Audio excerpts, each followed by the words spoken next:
ओम शांति। 13 मार्च 2026 के ईश्वरीय मधुर महावाक्य हैं।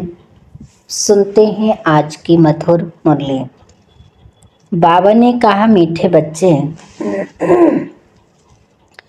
तुम्हें श्रीमत पर तत्वों सहित सारी दुनिया को पावन बनाने की सेवा करनी है। सबको सुख और शांति का रास्ता बताना है।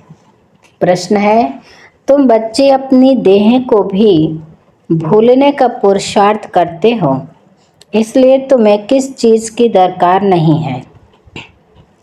उत्तर है, चित्रों के। जब यह चित्र देह ही भूलना है तो उन चित्रों की क्या दरकार है? स्वयं को आत्मा समझ विदेही बाप को और स्वीट होम को याद करो। यह चित्र तो है छोटे बच्चों के लिए, अर्थात नयों के लिए। तुम्हें तो याद में रहना है और सबको याद कराना है। धंधा आदि करते शतो प्रधान बनने के लिए याद में ही रहने का अभ्यास करो। गीत है, तकदीर जगाकर आई हूँ। ओम शांति। मीठे मीठे बच्चों ने यह अक्षर सुने और फौरन खुशी में रोमांच खड़े हो गए होंगे। बच्चे जानते हैं यहाँ आए हैं अपने सौभाग्य स्वर्ग की तकदीर लेने, ऐसे और कहीं भी नहीं कहेंगे। तुम जानते हो हम बाप से स्वर्ग का वर्षा ले रहे हैं, अर्थात स्वर्ग बनाने का पुरुषार्थ कर रहे हैं। सिर्फ स्वर्गवासी बनने का नहीं, परंतु स्वर्ग में ऊंच से ऊंच पद पाने का पुरुषार्थ कर रहे हैं। स्वर्ग का साक्षात्कार कराने वाला बाप हमको पढ़ा रहा है। यह भी बच्चों को नशा चढ़ना चाहिए। भक्ति अब खत्म होनी है। कहा जाता है भगवान भक्तों का उद्धार करने आते हैं, क्योंकि रावण के जंजीरों में फंसे हुए हैं। अनेक मनुष्यों की अनेक मतें हैं, तुम तो जान गए हो। सृष्टि का चक्र यह अनादि खेल बना हुआ है, यह भी भारतवासी समझते हैं। बरोबर हम प्राचीन नई दुनिया के वासी थे, अब पुरानी दुनिया के वासी बने हैं। बाप ने स्वर्ग नई दुनिया बनाई, रावण ने फिर नरक बनाया है। बाप दादा की मत पर तुम अब अपने लिए नई दुनिया बना रहे हो, नई दुनिया के लिए पढ़ रहे हो। कौन पढ़ाते हैं? ज्ञान का सागर पतित पावन, जिसकी महिमा है एक के सिवाय और किसकी महिमा नहीं गाई जाती है, वही पतित पावन है। हम सब पतित हैं, पावन दुनिया की याद कोई को नहीं है। अभी तुम जानते हो बरोबर 5000 वर्ष पहले पावन दुनिया थी। यह भारत ही था, बाकी सब धर्म शांति में थे। हम भारतवासी सुखधाम में थे। मनुष्य शांति चाहते हैं, परंतु यहाँ तो कोई शांत रह ना सके। यह कोई शांति धाम नहीं है। शांति धाम है निराकारी दुनिया, जहाँ से हम आते हैं।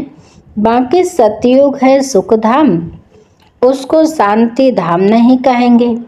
वहाँ तुम पवित्रता सुख शांति में रहते हो, कोई हंगामा नहीं रहता। घर में बच्चे झगड़ा आदि करते हैं तो उनको कहा जाता है शांत रहो, तो बाप कहते हैं तुम आत्माएं उस शांति देश की थी, अब झगड़ालू देश में आकर बैठे हो। यह बात तुम्हारी बुद्धि में है। तुम बाप द्वारा फिर से ऊंच से ऊंच पद पाने का पुरुषार्थ कर रहे हो। यह स्कूल कोई कम थोड़े ही है, गॉड फादर की यूनिवर्सिटी है। सारी दुनिया में यह बड़े से बड़ी यूनिवर्सिटी है। इसमें सब बाप से शांति और सुख का वर्षा पाते हैं, सिवाय एक बाप के और कोई की महिमा नहीं है। ब्रह्मा की महिमा थोड़े ही है। बाप ही इस समय आकर वर्षा देते हैं, फिर तो सुख ही सुख है।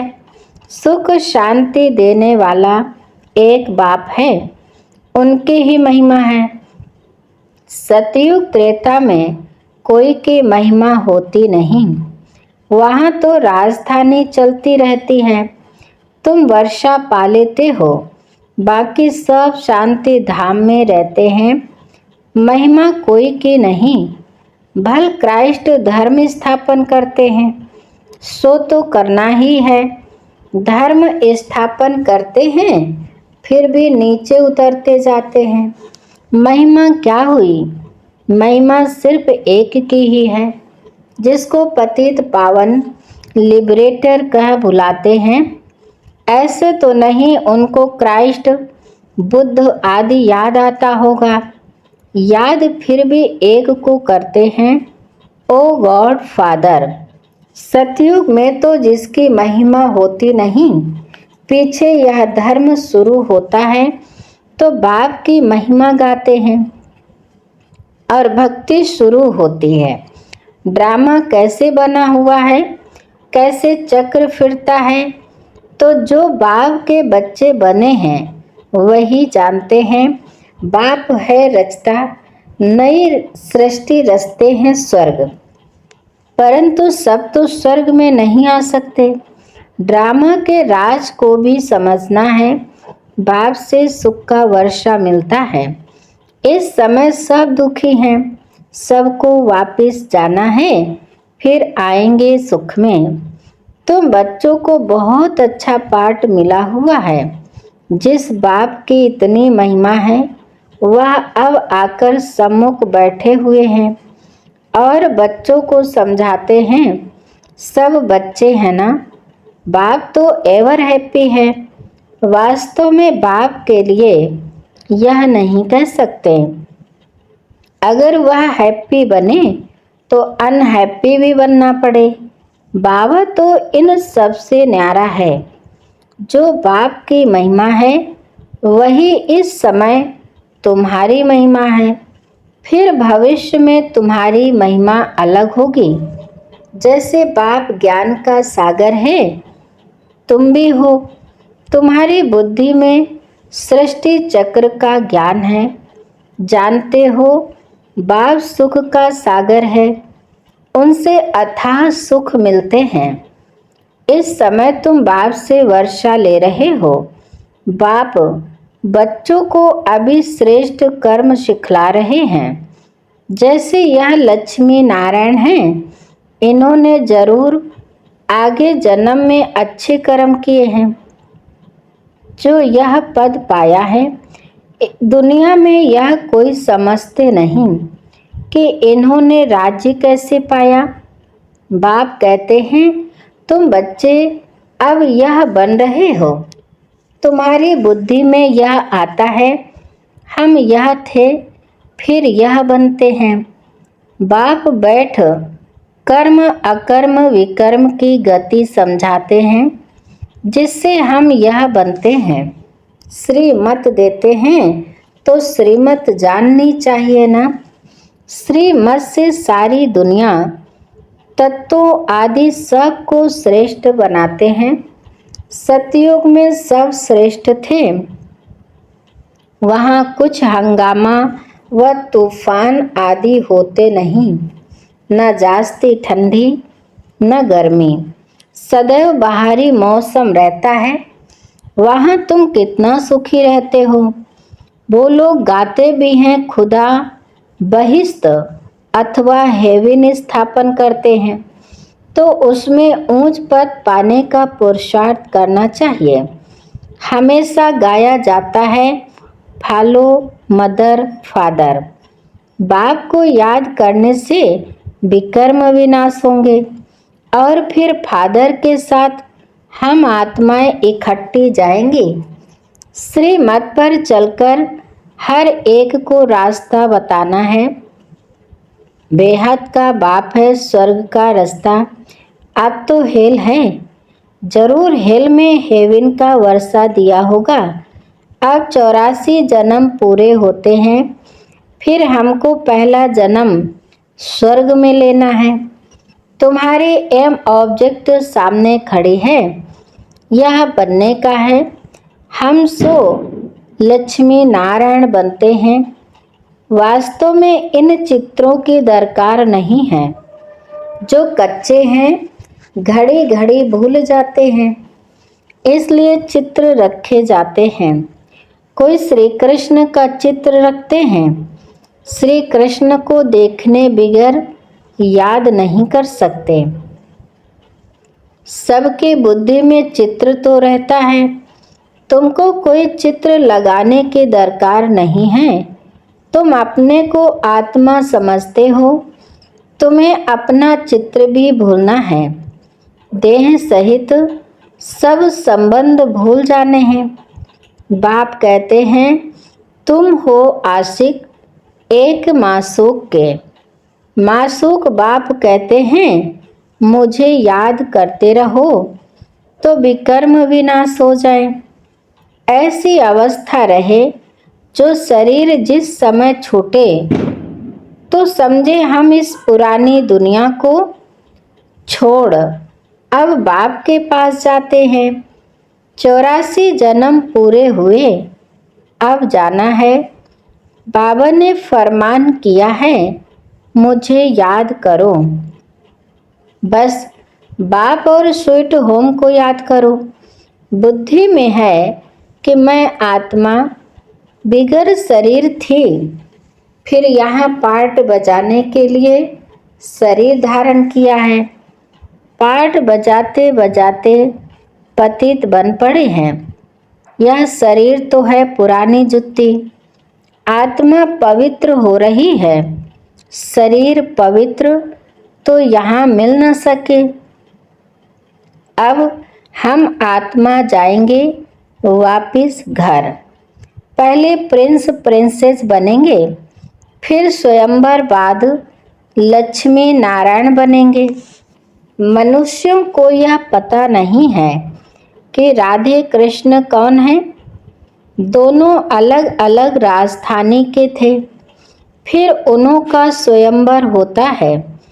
तुम बच्चों ने ध्यान में स्वयंवर देखा है। शुरू में बहुत साक्षात्कार होते थे, क्योंकि पाकिस्तान में तुमको खुशी में रहने के लिए यह सब पाठ चलते थे। पिछाड़ी में तो है ही मारा मारी, अर्थक्वेक आदि बहुत होंगी। तुमको साक्षात्कार होते रहेंगे, हर एक को मालूम पड़ जाएगा हम कौन सा पद पाएंगे। फिर जो कम पढ़े हुए होंगे वह बहुत पछताएंगे।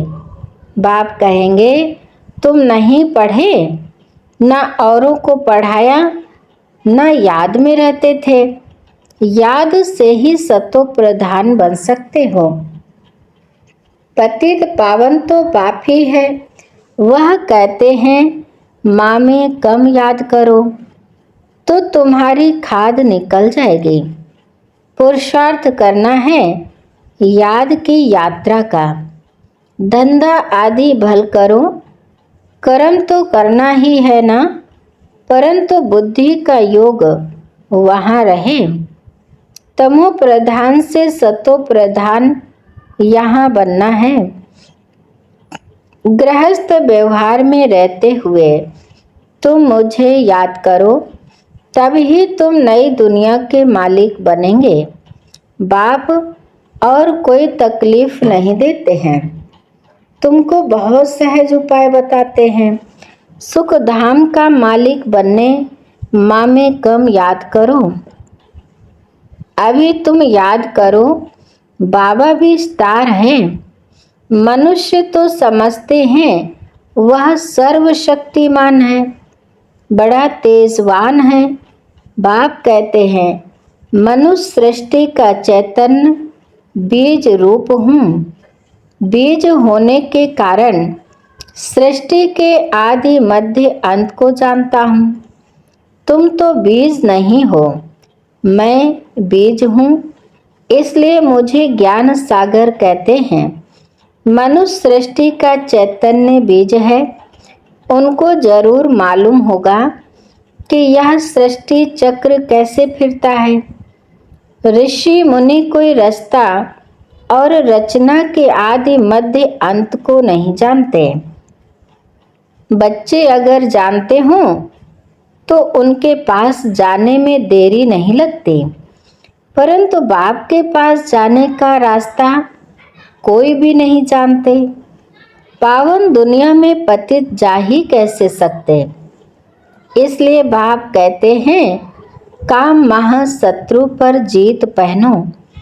यही तुमको आदि मध्य अंत दुख देते हैं। तुम बच्चों को कितना अच्छी रीति समझाते हैं, कोई तकलीफ नहीं। सिर्फ बाप और वर्षे को याद करना है।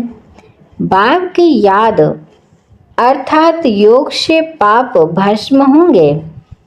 सेकंड में बाप से ही बादशाही मिलती है। बच्चे भल स्वर्ग में तो आएंगे, परंतु स्वर्ग में भी ऊंच पद पाना, उसका पुरुषार्थ करना है।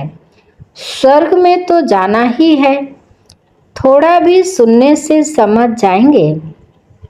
बाप आया है, अभी भी कहते हैं यह वही महाभारत लड़ाई है। जरूर बाप भी होगा जो बच्चों को राजयोग सिखलाते हैं। तुम सबको जगाते रहते हो, जो बहुतों को जगाएंगे वह ऊंच पद पाएंगे। पुरुषार्थ करना है, सब एक जैसे पुरुषार्थी हो न सके।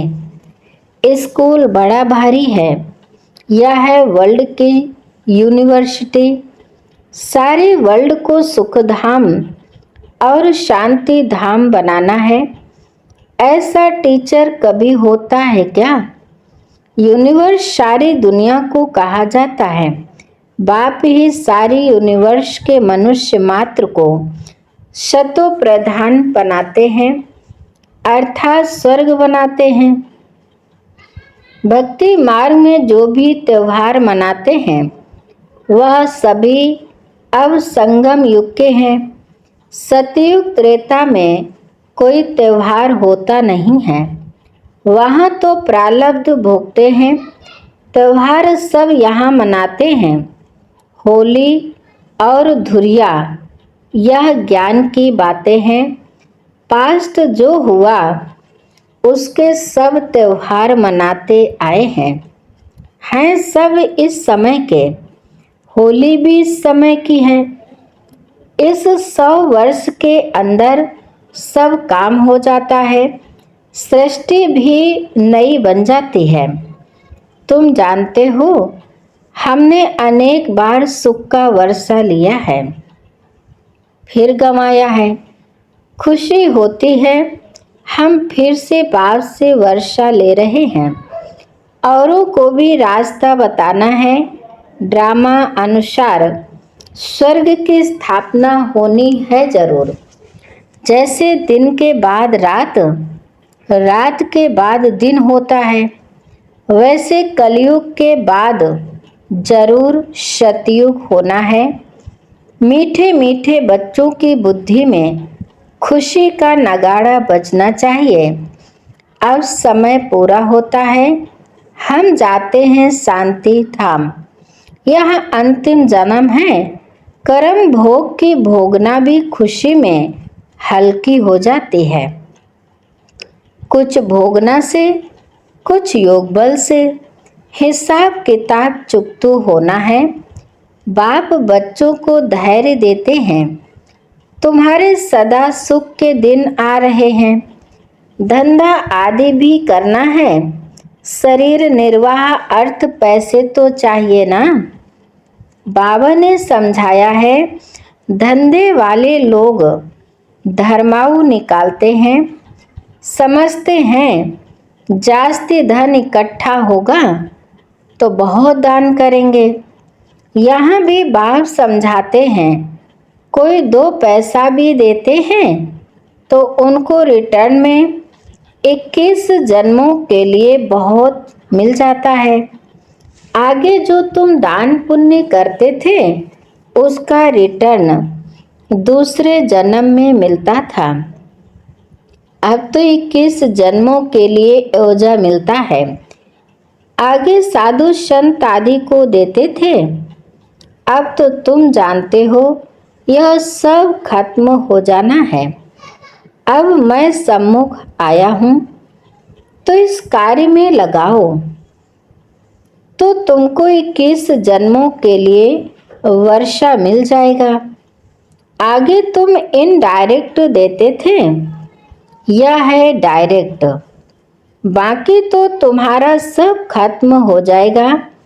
बाबा कहते रहते हैं पैसे हैं तो सेंटर खोलते जाओ, अक्षर लिख दो। सच्ची गीता पाठशाला। भगवान वाच माँ में कम याद करो और वर्षे को याद करो। अच्छा, बाप दादा बच्चों से नमस्ते करते हैं। मीठे मीठे शिकिलदे बच्चों प्रति माता पिता बाप दादा का याद प्यार और गुड मॉर्निंग। रूहानी बाप की रूहानी बच्चों को नमस्ते। हम रूहानी बच्चों की रूहानी माता पिता बाप दादा को याद प्यार और नमस्ते नमस्ते नमस्ते, गुड मॉर्निंग बाप दादा। धारणा के लिए मुख्य सार नंबर 1, बाप समान महिमा योग्य बनने के लिए फॉलो फादर करना है। नंबर 2, यह अंतिम जन्म है, अब घर जाना है, इसलिए खुशी में अंदर ही अंदर नगाड़े बजते रहें। कर्म भोग को कर्म योग से अर्थात बाप की याद से खुशी खुशी चुकतू करना है। वरदान है बालक सो मालिकपन की स्मृति से सर्व खजानों के अधिकारी प्राप्ति संपन्न भव। बालक सो मालिकपन की स्मृति से सर्व खजानों के अधिकारी प्राप्ति संपन्न भव। विस्तार है, हम बाप के सर्व खजानों के बालक सो मालिक हैं। नेचुरल योगी नेचुरल स्वराज्य अधिकारी हैं। इस स्मृति से सर्व प्राप्ति संपन्न बनो। यही गीत सदा गाते रहो कि पाना था सो पा लिया, खोया पाया यह खेल नहीं करो। पा रहा हूँ यह अधिकारी के बोल नहीं। जो संपन्न बाप के बालक सागर के बच्चे हैं वह नौकर के समान मेहनत कर नहीं सकते। स्लोगन है, योग बल द्वारा कर्म भोग पर विजय प्राप्त करना यही श्रेष्ठ पुरुषार्थ है। योग बल द्वारा कर्म भोग पर विजय प्राप्त करना यही श्रेष्ठ पुरुषार्थ है।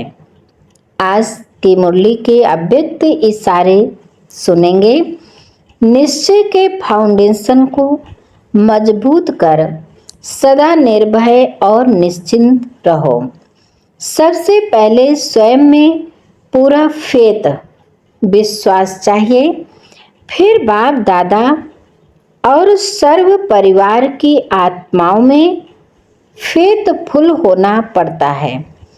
जितना फेथफुल बनकर निश्चय बुद्धि होकर कोई कर्तव्य करेंगे तो फेथफुल होने से सक्सेसफुल हो ही जाएंगे।